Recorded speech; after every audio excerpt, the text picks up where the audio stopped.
ഒരു മാസത്തെ വ്രതാനുഷ്ഠാനത്തിനു ശേഷം വിശ്വാസികൾ ചെറിയ പെരുന്നാൾ ആഘോഷിച്ചു. മലപ്പുറത്ത് പള്ളികൾക്ക് പുറമെ പലയിടത്തും പൊതുസ്ഥലങ്ങളിലും ഈദ് നമസ്കാരം നടന്നു. സംയുക്ത ഈദ്ഗാഹുകളിൽ നൂറുകണക്കിന് വിശ്വാസികൾ പെരുന്നാൾ നമസ്കാരം നടത്തി. പാണക്കാട് ജുമാ മസ്ജിദിൽ നടന്ന പെരുന്നാൾ നമസ്കാരത്തിന് മുസ്ലിം ലീഗ് സംസ്ഥാന അധ്യക്ഷൻ സാദിഖ് അലി ശിഹാബ് തങ്ങൾ നേതൃത്വം നൽകി. കോട്ടപ്പടി സ്റ്റേഡിയത്തിൽ നടന്ന സംയുക്ത ഈദ്ഗാഹിന് ജമാഅത്ത് ഇസ്ലാമി കേരള അമീർ പി മുജീബ് റഹ്മാൻ നേതൃത്വം കൊടുത്തു.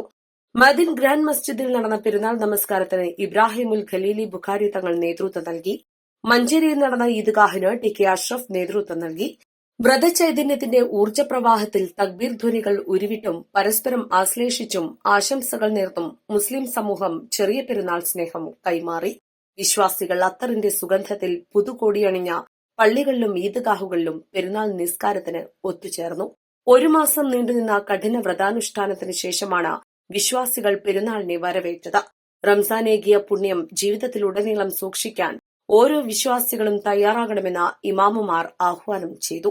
ബന്ധുവീടുകൾ സന്ദർശിച്ചും സൌഹൃദം പുതുക്കിയും പരമ്പരാഗത രീതിയിലായിരുന്നു ഇത്തവണത്തെ പെരുന്നാൾ ആഘോഷം. മഹല്ലടിസ്ഥാനത്തിൽ പള്ളികൾ കേന്ദ്രീകരിച്ചും സംഘടനകളുടെ നേതൃത്വത്തിൽ ഈദ്ഗാഹുകളിലുമായി പെരുന്നാൾ നമസ്കാരത്തിന് വിപുലമായ സൌകര്യങ്ങളാണ് ഒരുക്കിയിട്ടുള്ളത്. വിശുദ്ധ റമദാനിലെ ആത്മീയ നിർവൃതി ഉൾക്കൊണ്ടാണ് സത്യവിശ്വാസികൾ ചെറിയ പെരുന്നാൾ ആഘോഷിക്കുന്നത്.